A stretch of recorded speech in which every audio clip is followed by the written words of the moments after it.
सीतापुर के जंगल में टुनटुनी चिड़िया अपने पति बबलू कौवा के साथ रहती थी। उसकी एक बेटी थी टूनी। बबलू कौवा जंगल से लकड़ी काटकर शहर में बेचा करता था।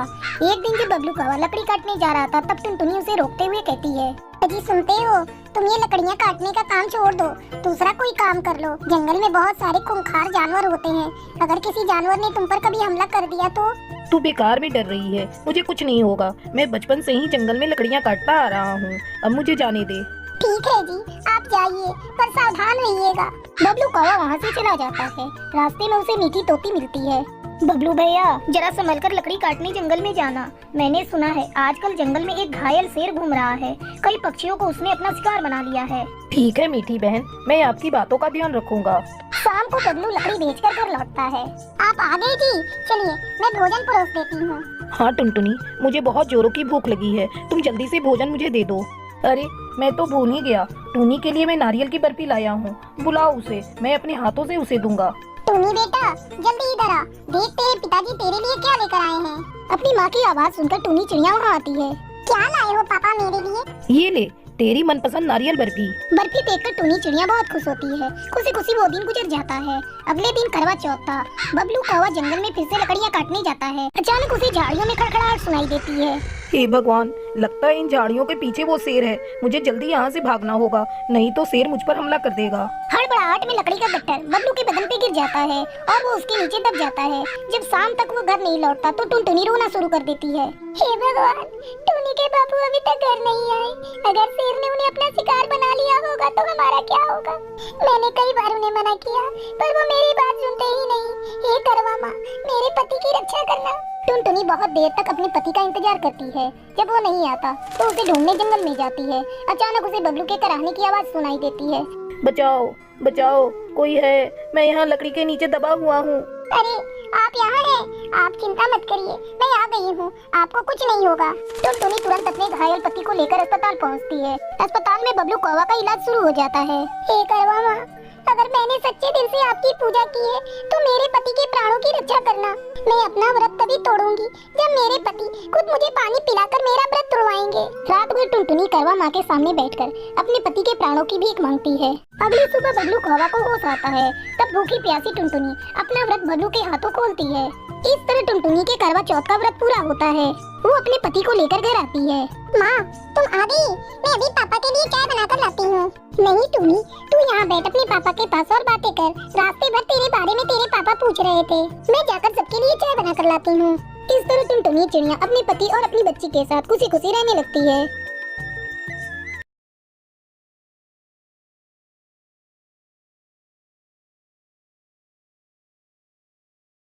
चंपक वन में टुनटुनी चिड़िया अपने भाई चिंटू कौवा और माँ झुमरी कौवी के साथ रहती थी। टुनटुनी के पिता एक बहुत बड़े सेठ थे। उनके घर पैसों की कोई कमी नहीं थी। एक कार एक्सीडेंट में सेठ की मौत हो जाती है। उस समय चिंटू कौवा और टुनटुनी चिड़िया बहुत छोटे थे। झुमरी कौवी अकेले ही अपने बच्चों को पाल पोस कर बड़ा करती है। एक दिन झुमरी कौवी अपने कमरे में आराम कर रही थी, तभी उसके दरवाजे की बेल बजती है। अरे टुनटुनी, कहाँ है? जाकर देख तो दरवाजे पे कौन है। टुनटुनी दरवाजा खोलती है। आप कौन है और आपको किससे मिलना है? दीदी, मैं टूनी हूँ, मुझे किसी से नहीं मिलना। मेरे पीछे एक दुष्टबाज पड़ा हुआ है, मुझे अपने घर के अंदर छिपने के लिए थोड़ी सी जगह दे दो। लेकिन वो तुम्हारे पीछे क्यों पड़ा है? दीदी, मैं आपको सब बताती हूँ, पहले मुझे घर के अंदर आने दीजिए।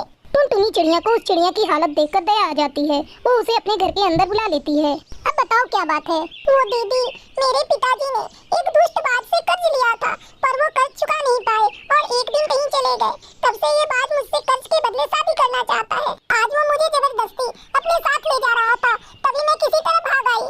तभी वहाँ झुमरी कौवी आ जाती है और उन दोनों की बातें सुन लेती है। अब तुम्हें डरने की कोई जरूरत नहीं, आने दो उस दुष्टबाज को, मैं देख लूंगी। आपका बहुत बहुत धन्यवाद आंटी जी। जिस दिन मेरे पिताजी वापस आ जाएंगे, मैं यहाँ से चली जाऊंगी। ऐसी कोई बात नहीं टूनी, मेरा घर बहुत बड़ा है, जब तक तुम चाहो यहाँ आराम से रह सकती हो। अगले दिन टूनी चिड़िया सुबह सुबह उठकर घर का काम करने लगती है। अरे टूनी, ये तुम क्या कर रही हो? तुम मेरे घर मेहमान हो, तुम कैसे मेरे घर का काम कर सकती हो? आंटी जी, आपने मुझे अपने घर में आसरा दिया है, तो मेरा भी फर्ज बनता है कि मैं भी कुछ करूं। आज के बाद से इस घर का सारा काम मैं करूंगी। जाऊंगी, आप बस सोफे पर बैठकर मुझे हुक्म दीजिएगा। इस तरह टूनी चिड़िया आराम से टुनटुनी के घर में रहने लगती है। धीरे धीरे वो पूरे परिवार का दिल जीत लेती है। उन सबको क्या पता था कि टूनी एक लुटेरी चिड़िया है। एक दिन झुमरी कौवी टुनटुनी से कहती है, टुनटुनी बेटा, देख रही है ना, ये चिड़िया हम लोगों से इतना घुल मिल गई है कि इसके यहाँ से जाने की मैं तो कल्पना भी नहीं कर सकती। मैं सोच रही थी क्यों ना टूनी को अपने घर की बहू बना लूं। आखिर एक न एक दिन तेरे भाई चिंटू की तो मुझे शादी करनी ही है। माँ, आपने जो भी सोचा है अच्छा ही सोचा है। अगर चिंटू टूनी से शादी करने के लिए तैयार हो जाता है तो इस रिश्ते में कोई बुराई नहीं। जल्दी ही चिंटू कौवा और टूनी चिड़िया की शादी हो जाती है। शादी के अगले दिन झुमरी कौवी की पड़ोसन मीठी तोती उसके घर आती है। झुमरी, अरे ओ झुमरी, कब से दरवाजा पीट रही हूँ और तू है कि दरवाजा खोलती ही नहीं। चिंटू, ओ चिंटू, कब तक सोते रहोगे बेटा? अरे दोपहर होने को आई, इतना भी क्या सोना। मीठी तोती के बार बार दरवाजा पीटने पर भी जब दरवाजा नहीं खुलता तब वो पड़ोस की बुलबुल और लूसी कबूतरी को बुलाकर लाती है और किसी तरह दरवाजा खोलकर अंदर जाती है।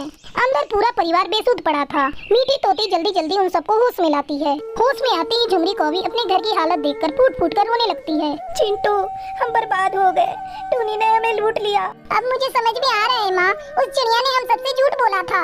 अब रोने से क्या होगा झुमरी? मैंने तो तुझसे पहले ही कहा था कि चिंटू की शादी करने से पहले तू इस चिड़िया की जांच पड़ताल अच्छी तरह से कर ले, लेकिन तूने मेरी बात नहीं मानी। झुमरी कौवी रोती बिलखती अपनी किस्मत को कोसती रह जाती है।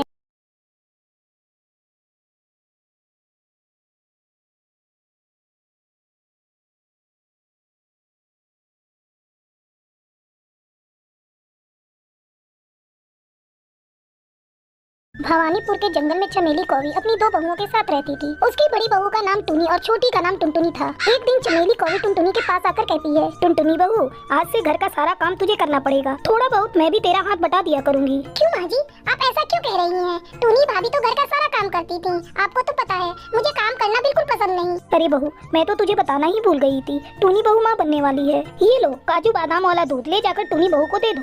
टुनटुनी दूध का गिलास लेकर टूनी चिड़िया के कमरे में जाती है। ये लीजिए भाभी, काजू बादाम वाला दूध माँ जी ने आपके लिए भेजा है। टूनी दूध पी लेती है और गिलास को टुनटुनी के हाथ में देते हुए कहती है, टुनटुनी जरा मेरे कमरे की सफाई कर देना, बहुत गंदा हो गया है। बड़ी आई मुझसे कमरा साफ करवाने वाली, मैं इनकी नौकरानी हूँ, खुद तो बिस्तर पर पड़ी पड़ी महारानी की तरह ऑर्डर दे रही है। इस तरह कुछ दिन बीत जाते हैं। एक दिन टूनी चिड़िया अपने कमरे में बैठी मन ही मन सोच रही थी, हे भगवान, उस दिन क्या होगा जब माँ जी को ये पता चलेगा कि मैं सचमुच में प्रेग्नेंट नहीं हूँ। चलो कोई बात नहीं है, जब तक ये नाटक चल रहा है मैं इसे चलने दूंगी। एक दिन टूनी का पति जुगनू कौवा उससे कहता है, टूनी चलो आज मैं तुम्हें डॉक्टर के यहाँ लेकर चलता हूँ और तुम्हारा चेकअप कराता हूँ। नहीं जी, मैं डॉक्टर के यहाँ जाकर क्या करूँगी? सब कुछ तो अच्छा भला चल रहा है। बेकार में डॉक्टर बहुत सारी दवाइयाँ दे देगी जो मुझे खाना पसंद नहीं। टूनी डर रही थी कि वो डॉक्टर के यहाँ जाएगी तो उसकी पोल खुल जाएगी, लेकिन जुगनू कौवा टूनी की एक बात नहीं मानता और उसे जबरदस्ती डॉक्टर के पास ले जाता है। तभी जुगनू कौवा को एक फोन आता है। टूनी, मेरा एक जरूरी फोन आ गया है, मुझे जाना पड़ेगा, तुम डॉक्टर से चेकअप करा के आराम से घर चली जाना। इतना कहकर जुगनू कौवा वहाँ से चला जाता है। अच्छा हुआ जो जुगनू यहाँ से चला गया, वरना मेरी चोरी पकड़ी जाती। आज डॉक्टर उसे बता देती कि मैं गर्भवती नहीं हूँ। फिर टूनी चिड़िया बिना अपना चेकअप कराए घर वापस लौट जाती है। तू आ गई बहू, और यहाँ बैठ, मैं तुझे जूस पिलाती हूँ। अगले दिन टूनी की माँ उससे मिलने के लिए उसके घर आती है। और बता टूनी बेटा, सब ठीक है ना? हाँ माँ, सब ठीक है, जैसा तुमने बताया था मैंने वैसा ही नाटक किया है। मेरी सास तो पोते की आस लगाए बैठी है, लेकिन उसे क्या पता कि मैं गर्भवती नहीं हूँ। टूनी चिड़िया की ये बातें टुनटुनी चिड़िया सुन लेती है। ये क्या टूनी भाभी, आपने सभी लोगों को अपनी झूठी गर्भवती होने की बात बताई। आपने सबको धोखा दिया है। मैं जाकर ये बात माँ जी को भी बताती हूँ। अच्छा, तो तू जाकर माँ जी को बताएगी? मैं इस काबिल तुझे छोड़ूंगी तब ना। अगर तूने माँ जी को कुछ बताया तो मैं तेरे पति को जान से मरवा दूंगी। भाभी, मैं आपकी धमकियों से डरने वाली नहीं, आपको जो करना हो कर लीजिएगा। आज तो मैं आपकी सच्चाई माँ जी को बताकर ही रहूंगी। टुनटुनी चिड़िया चमेली कौवी के पास जाती है और टूनी चिड़िया की सारी सच्चाई उसे बता देती है। माँ जी, टूनी भाभी ने आपको आज तक धोखे में रखा, वो प्रेग्नेंट नहीं है। ये तू क्या कह रही है टुनटुनी बहू, मेरी तो कुछ समझ में नहीं आ रहा है। माँ जी, मैंने अभी अभी ये सारी बातें अपने कानों से सुना है। टूनी बहू, ये मैं क्या सुन रही हूँ? तुमने मुझे बहुत बड़ा धोखा दिया है। अब तुम यहाँ एक पल नहीं रुक सकती, तुम निकल जाओ मेरे घर से। माँ जी, मुझे माफ कर दीजिए, मैं अपनी माँ के बहकावे में आ गई थी। मैं अभी माँ नहीं बनना चाहती थी, लेकिन आप तो पोते की रट लगाकर बैठी थी, ऐसे में मैं क्या करती? बहू, तूने एक बार मुझसे कहा होता, मैं तुम दोनों बहुओं को बहुत प्यार करती हूँ। ये तुम्हारी पहली गलती है, मैं तुम्हें माफ करती हूँ, लेकिन आगे से ध्यान रखना, ऐसी गलती दोबारा मत करना। चमेली कौवी टूनी चिड़िया को गले लगा लेती है। फिर सभी खुशी खुशी रहने लगते हैं।